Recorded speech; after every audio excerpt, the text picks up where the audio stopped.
창세기 17장 1절에서 8절 말씀 함께 합독하시겠습니다.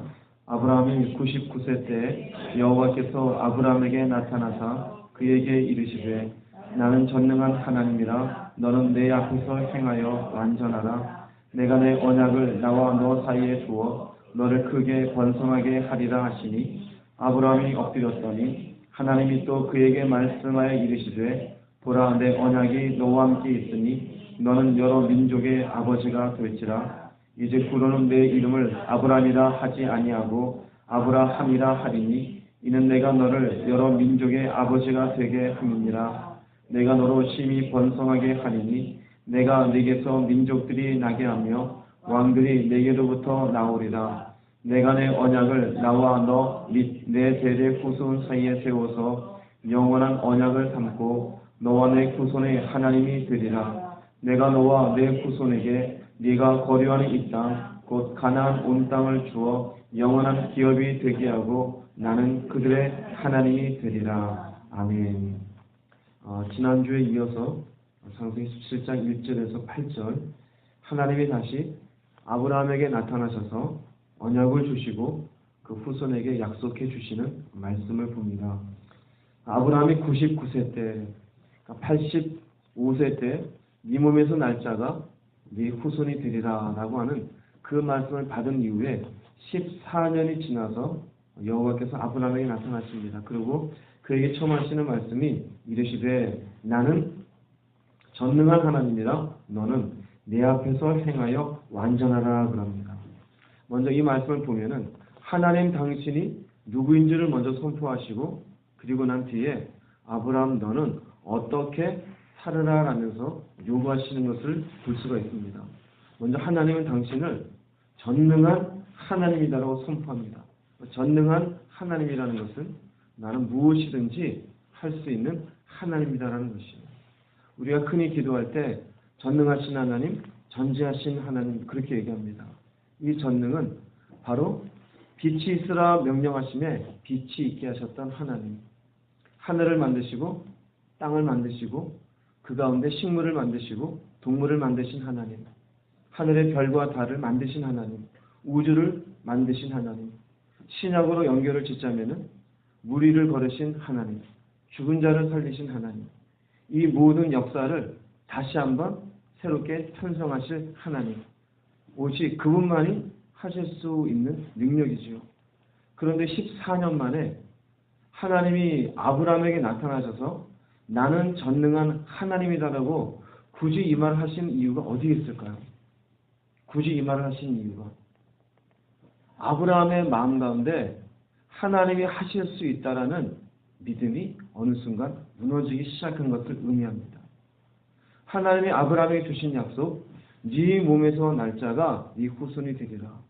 언약의 후손이 될 것이다. 이것 때문에 아브라함도 실수했었고 또 하갈을 아내로 맞이고 그걸로 인해서 가정에 불화가 생기는 어려움도 겪어보았습니다.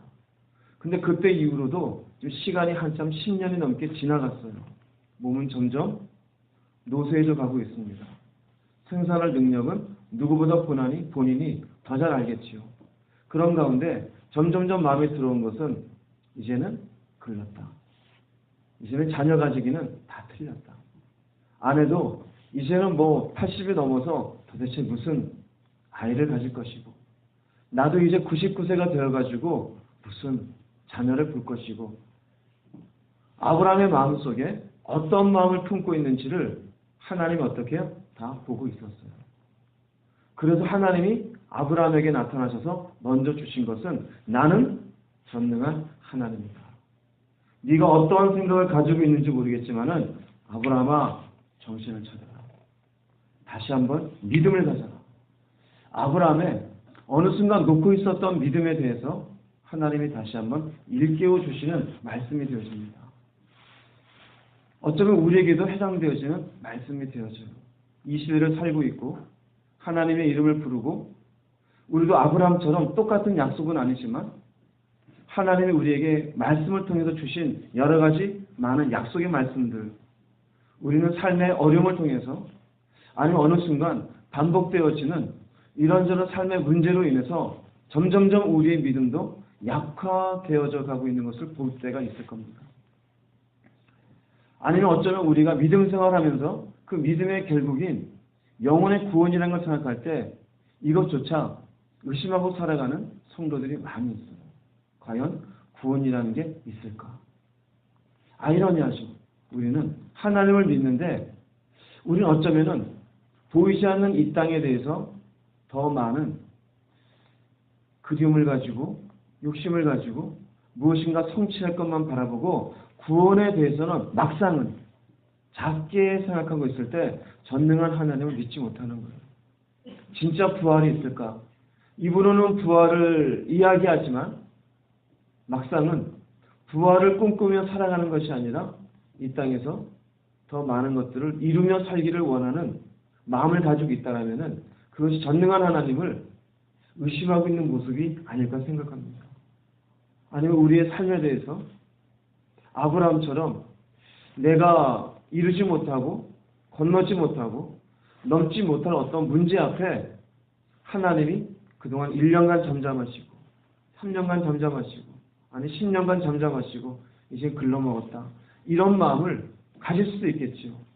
그러나 기억하십시오.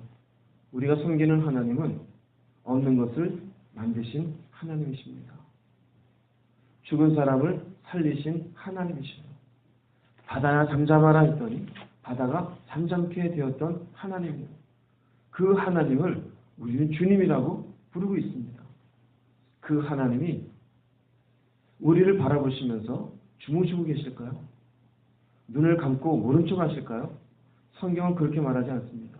우리를 떠나지도 아니하시고 버리지도 아니하셨다고 합니다. 그분은 졸지도 아니하시고 주무시지도 아니하시는 하나님이십니다. 심지어 이스라엘 백성들에게 내가 귀가 둔하여 너희들의 고백을 못 들은 줄 아느냐. 내가 손이 짧아 너희들을 구원시켜주지 못하는 줄 아느냐. 내가 그렇게 능력이 없는 하나님이 아니다. 그 하나님을 우리는 하나님이라고 주님이라고 아니 한 걸음 더 나아가 아버지라고 부르잖아요. 그런데 우리는 그렇게 고백하면서 어쩌면 우리 마음속에 불신앙을 품고 있는지 모르겠어요. 조금씩 이건 안 될 거야. 이거는 불가능한 거. 그냥 포기해야지.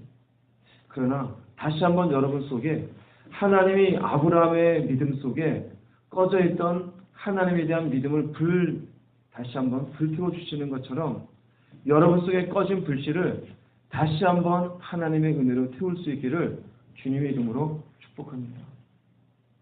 하나님이 아브라함에 나타나셔서 당신이 누구인지를 선포하신 것처럼 여러분도 내가 믿는 하나님에 대한 꺼져 있는 믿음을 다시 한번 주님 앞에 세우십시오. 두 번째로 이 하나님이 아브라함에게 나는 전능한 하나님인데 너는 이렇게 살라라고 요구하시는데 이렇게 요구하십니다. 너는 내 앞에서 행하여 어떡하라?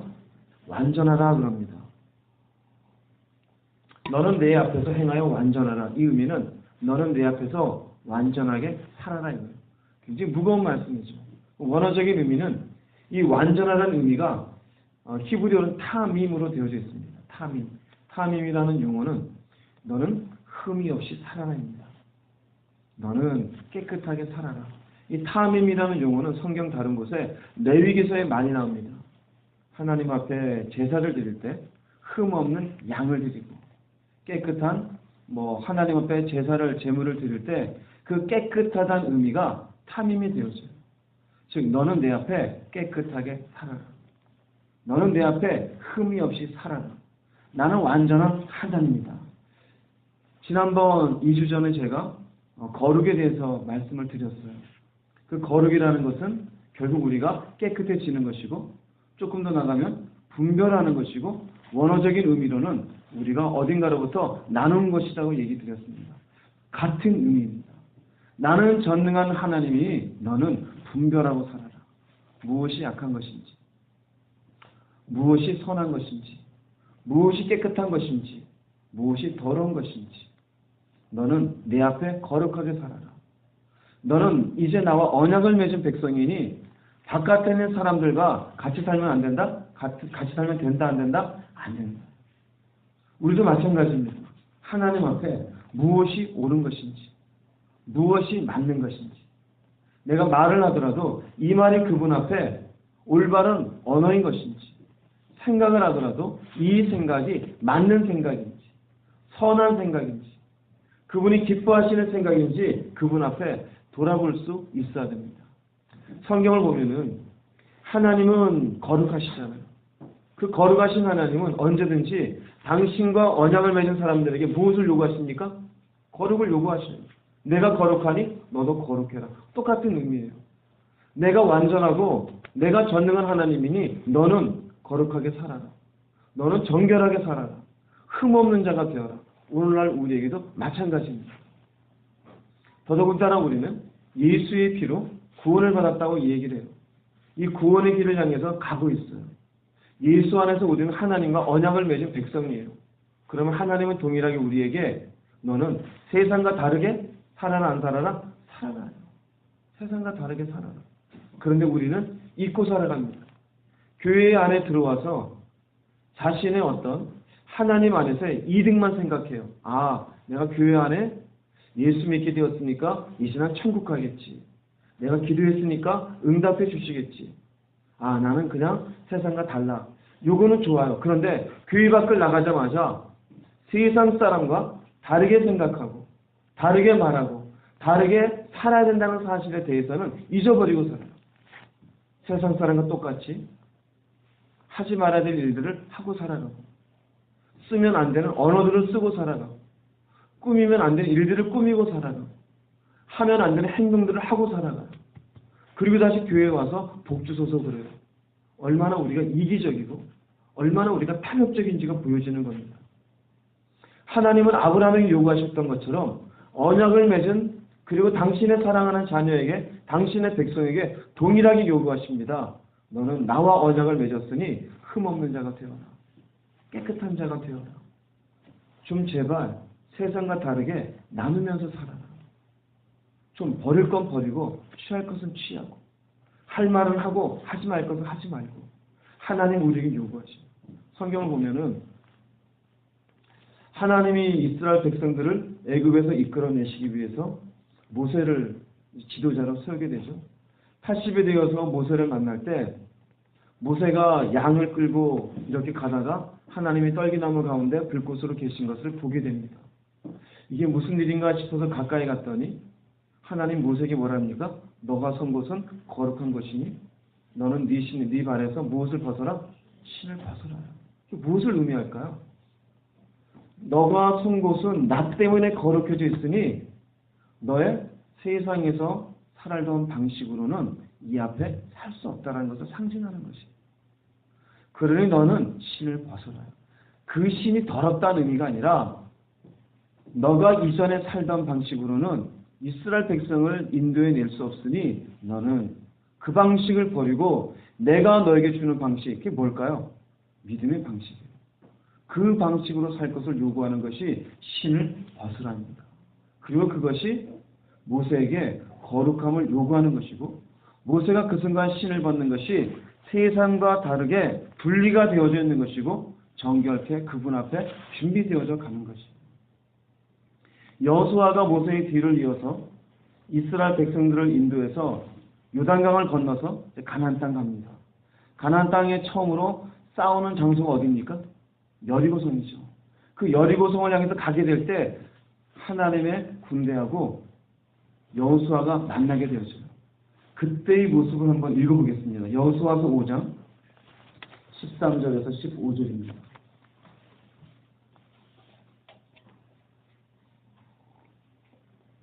여호수아서 5장 13절에서 15절 말씀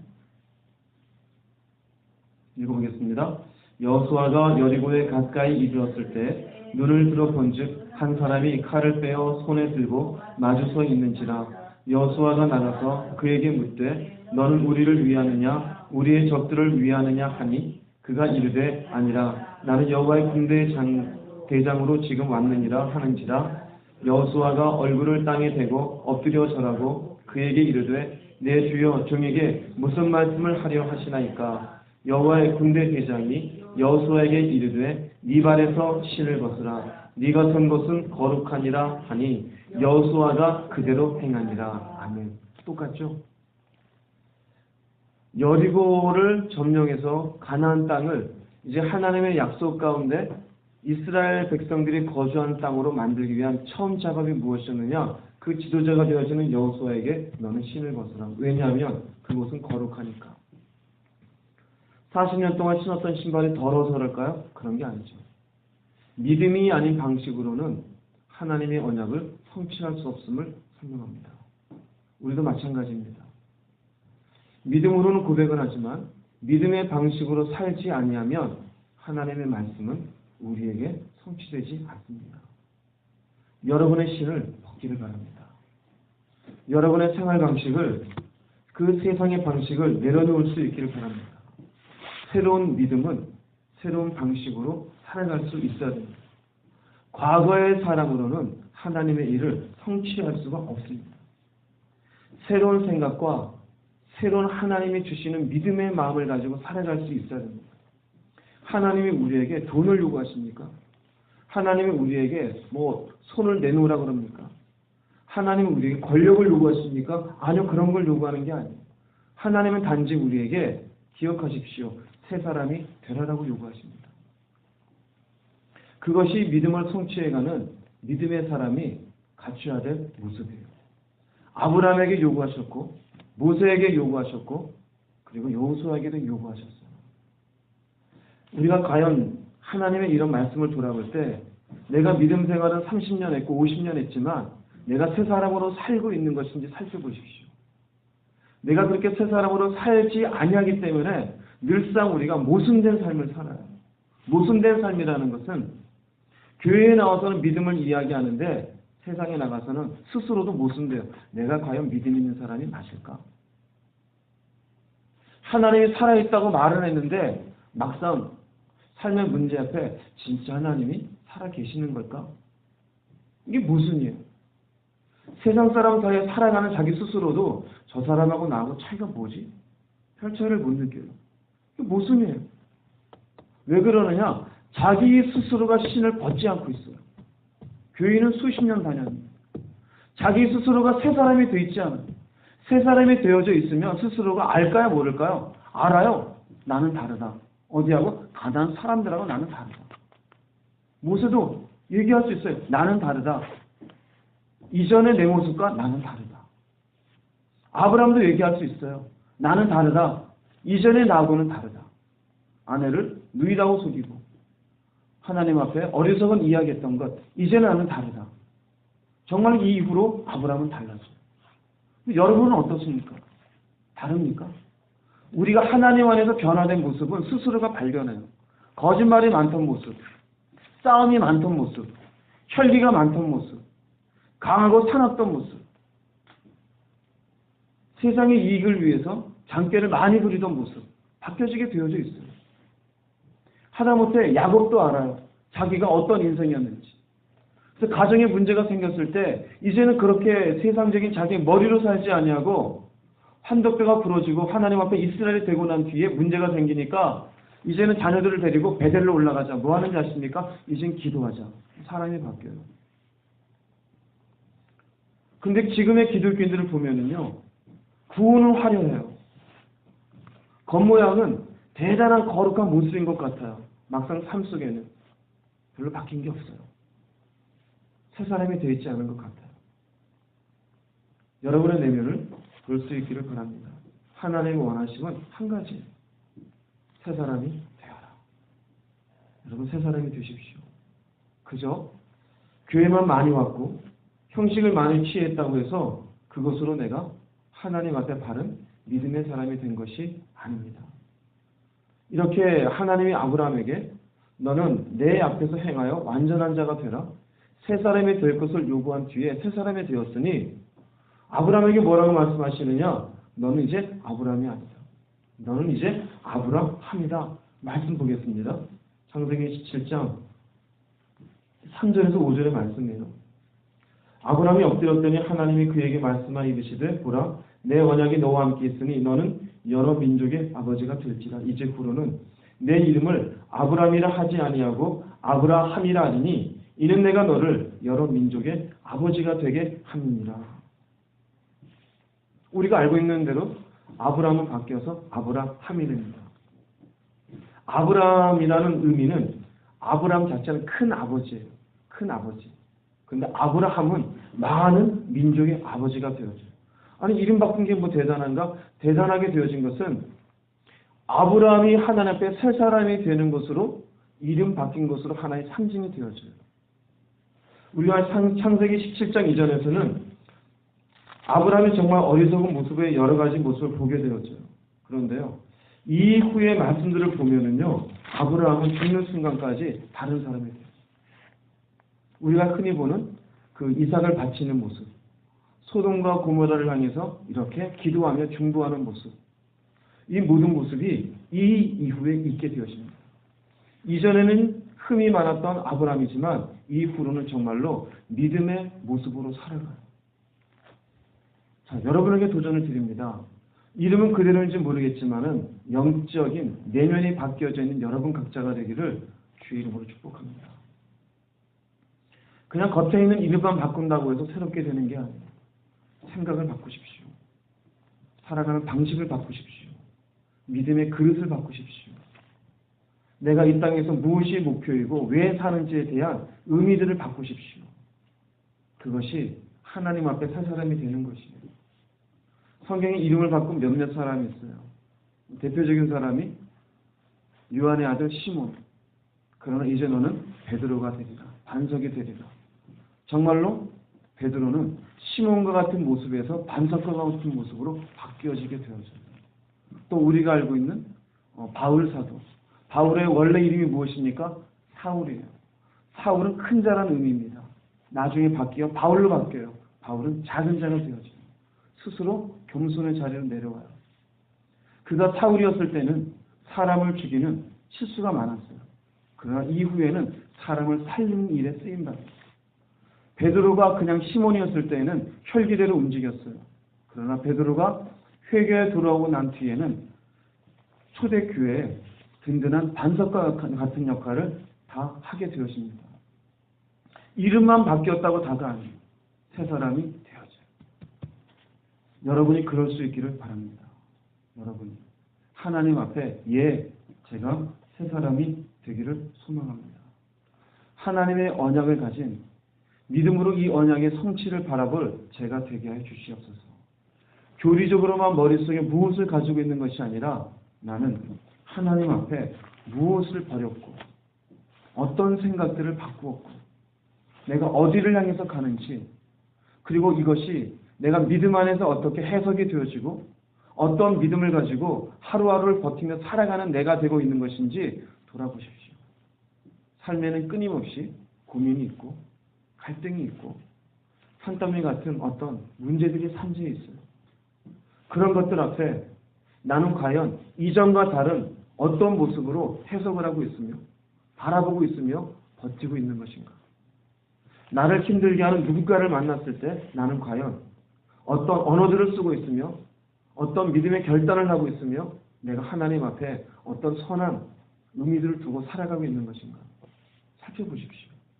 너무나 많은 기독교인들이 하나님과는 관계없이 그저 내 생각에는, 내 감정에는, 내가 손해보기 싫고 나는 억울하고 분해서 못 살겠고 하늘은 아닌 그냥 이 땅의 일들만, 하나님의 약속은 아닌 내가 원하는 인생의 계획만, 어쩌면 우리는 입으로만 교리적으로 하나님을 이야기하고 여전히 변화되기 이전에 우리의 죄성이 가득한 모습으로 살아가고 있는 것은 아닌지 살펴보시기 바랍니다. 나는 전능한 하나님이다. 너는 내 앞에서 행하라. 아브라함아, 너는 이제부터 아브라함이 아니라 아브라함이다. 여러분의 모습을 보십시오. 연수를 자랑하지 마시고 직분을 자랑하지 마시고 오늘 내가 하나님 앞에 어떤 사람인지를 곰곰하게 생각하시고 주님 앞에 진지하게 기도하고 새 사람으로 살아가는 여러분 모두가 되기를 주님의 이름으로 축복합니다. 기도하시겠습니다.